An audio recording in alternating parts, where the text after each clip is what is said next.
kasih Ibu sudah menyempatkan waktu untuk saya mewawancara Ibu berkenaan dengan tugas saya sebagai guru penggerak. Terima kasih Ibu atas waktunya. Langsung saja ya Ibu.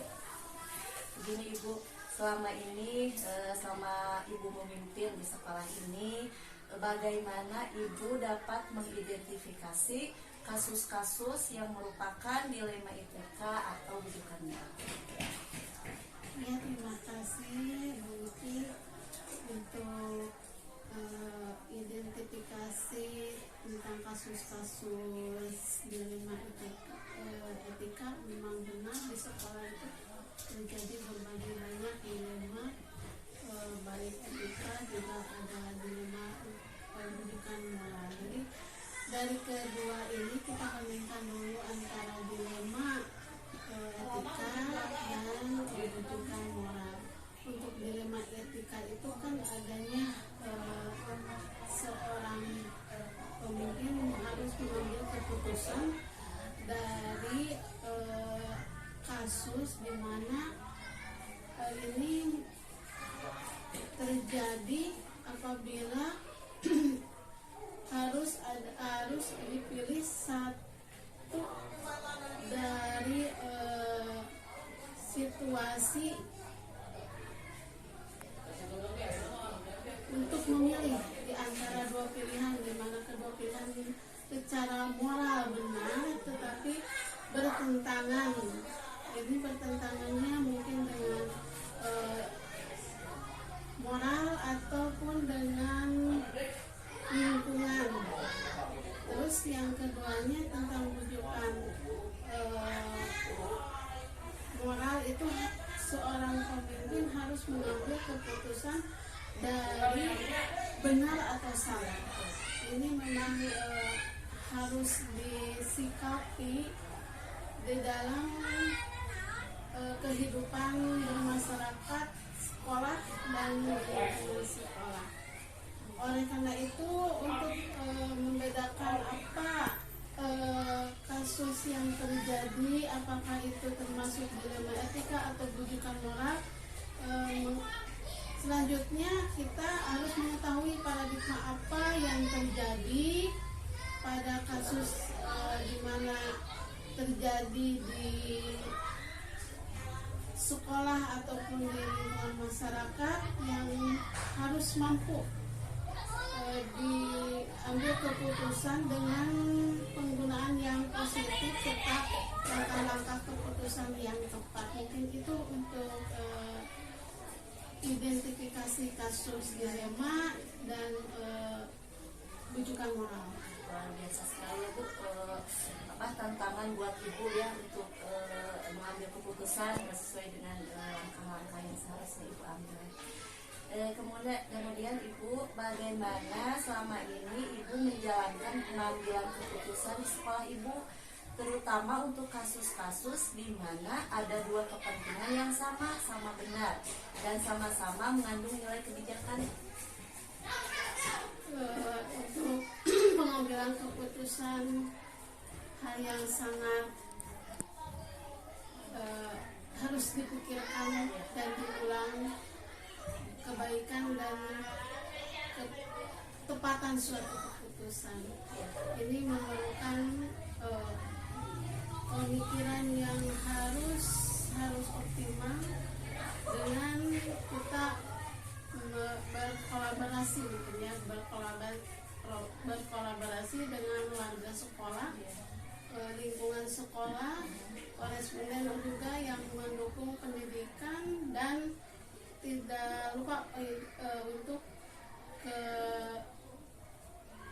atasan langsungnya. Mungkin itu nih. Ya.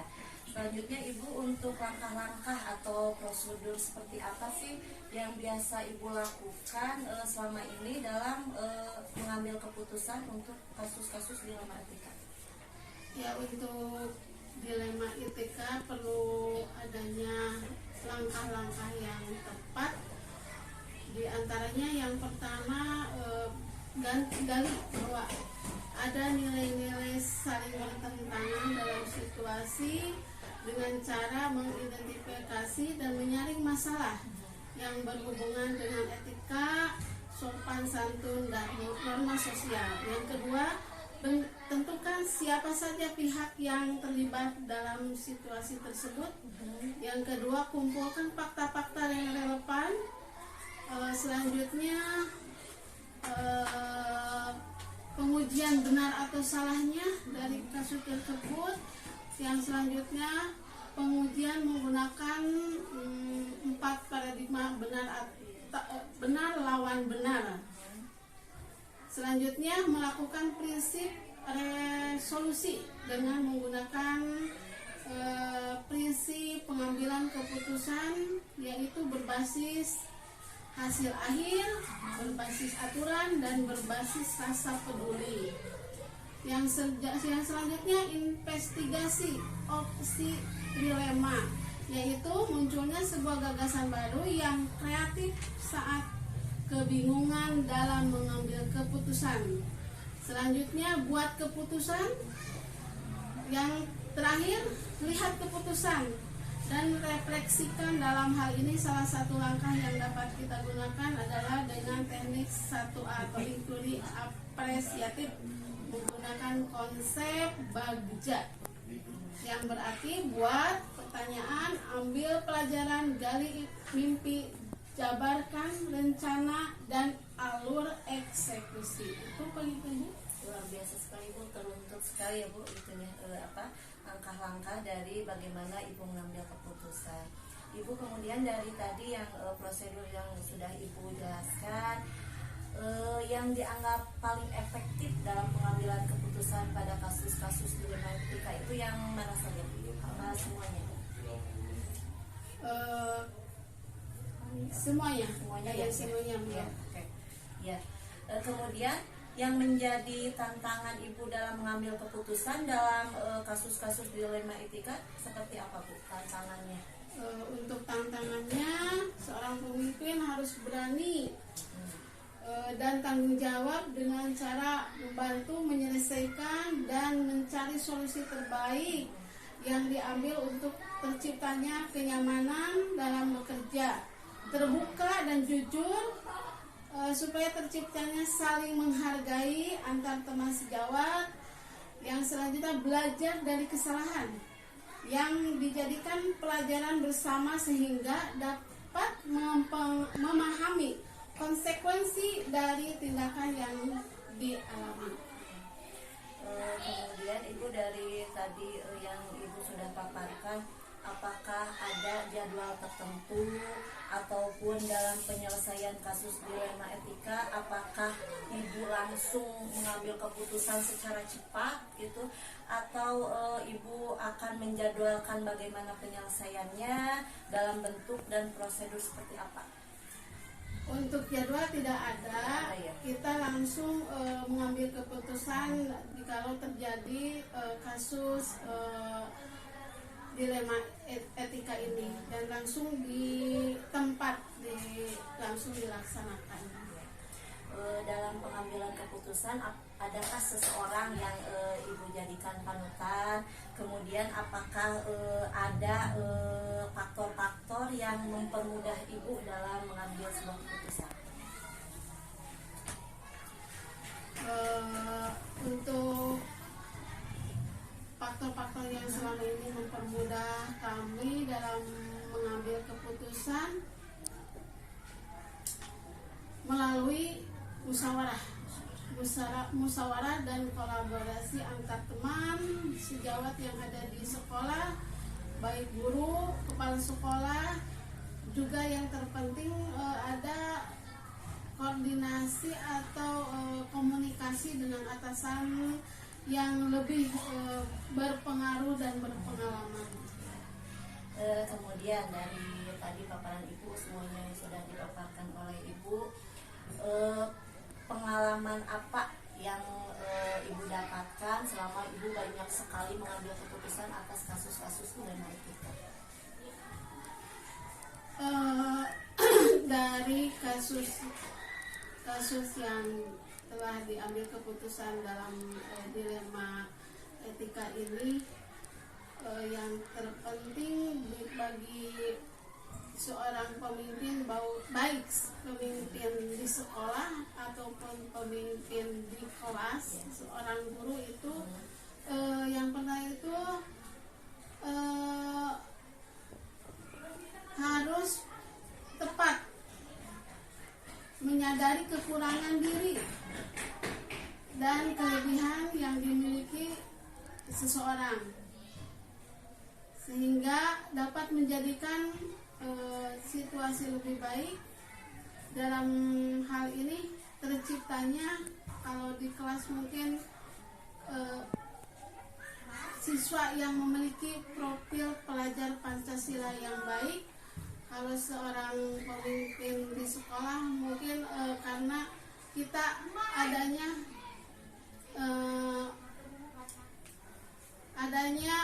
ketentraman dan kenyamanan dalam bekerja.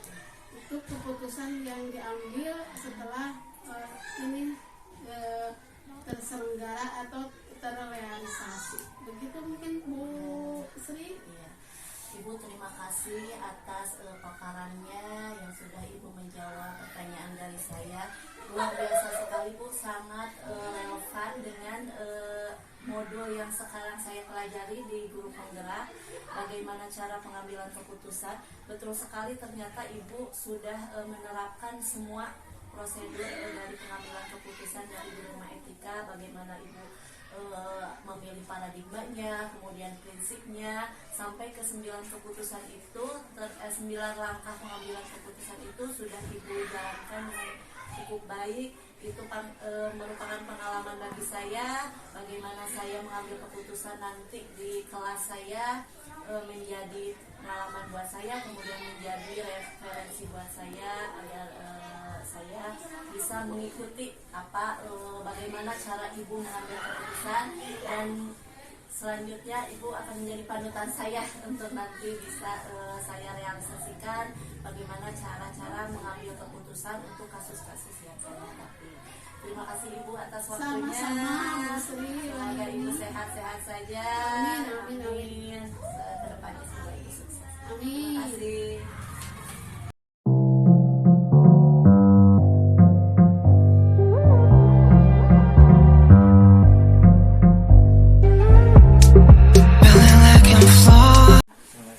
Gimana Bapak kabarnya? Sehat?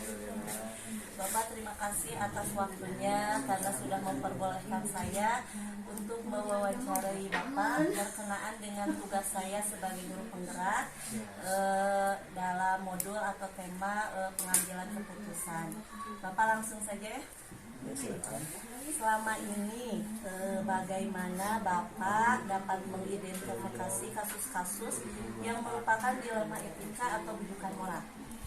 Ya, biasanya itu saya harus awali dengan identifikasi awal, karena dilema etika dan rujukan moral itu sangat berbeda. Kalau dilema etika itu antara keputusan benar dengan benar, dan rujukan moral antara keputusan benar dan salah. Ya, betul sekali Bapak, terima kasih. Kemudian Pak, untuk bagaimana Bapak sendiri menjalankan pengambilan keputusan di sekolah Bapak, terutama untuk kasus-kasus di mana ada dua kepentingan yang sama-sama benar atau sama-sama mengandung nilai kebajikan. Di situ saya harus selalu identifikasi atau secara awalnya. Jadi di situ kita harus mempelajari si kasus itu secara mendalam. Kemudian setiap kasus itu harus bertujuan untuk kebaikan dan harus dapat dipertanggungjawabkan ketika nanti seperti itu. Iya. Kemudian Bapak, untuk langkah-langkah atau prosedur seperti apa yang biasa Bapak lakukan dalam pengambilan keputusan? Nah, prosedur saya di situ ya yang bertentangan dengan kasus dilema etika, biasanya kita harus melihat dulu si kasusnya antara mungkin individu dengan masyarakat atau antara guru dengan murid, antara kepala sekolah dan guru, atau dengan antara individu dan kelompok. Itu kita lihat dulu di situ ada kasus mungkin dilema etika itu benar dan benar. Nah, lihat dulu keputusan untuk yang kita ambil itu harus selalu untuk kebajikan antara si individu itu dengan kelompok tersebut. Kemudian setelah di tahu kasusnya, kita ambil dulu data awalnya, kemudian kita identifikasi secara sistematis, secara mendalam, kemudian terus kita ambil keputusan untuk hari itu, dan kita lihat juga bahwa keputusan itu harus bertanggungjawabkan ketika nanti juga seperti itu. Ya, dalam jangka waktu lama Jangka juga waktu ya. panjang. Panjang ya, betul Pak. Ya, dari prosedur yang sudah Bapak terapkan di sekolah Bapak dalam pengambilan keputusan, yang menjadi tantangan buat Bapak dari tadi prosedur yang sudah Bapak sampaikan, yang mana yang menjadi tantangan untuk Bapak? Yang menjadi tantangan itu biasanya yang kasus yang dilema etika itu kan, kita harus menentukan kan kasus yang benar dan benar. Biasanya kita harus melihat dari individu juga, kelompok juga, terus biasanya muncul rasa kasihan atau biasanya kesetiaan atau orang-orang yang kenal kadang kan yang ada kasusnya gitu. Jadi kita tetap mungkin antara maupun dilema etika atau maupun bujukan moral, itu juga tetap kita bertujuan untuk kebajikan bersama seperti itu.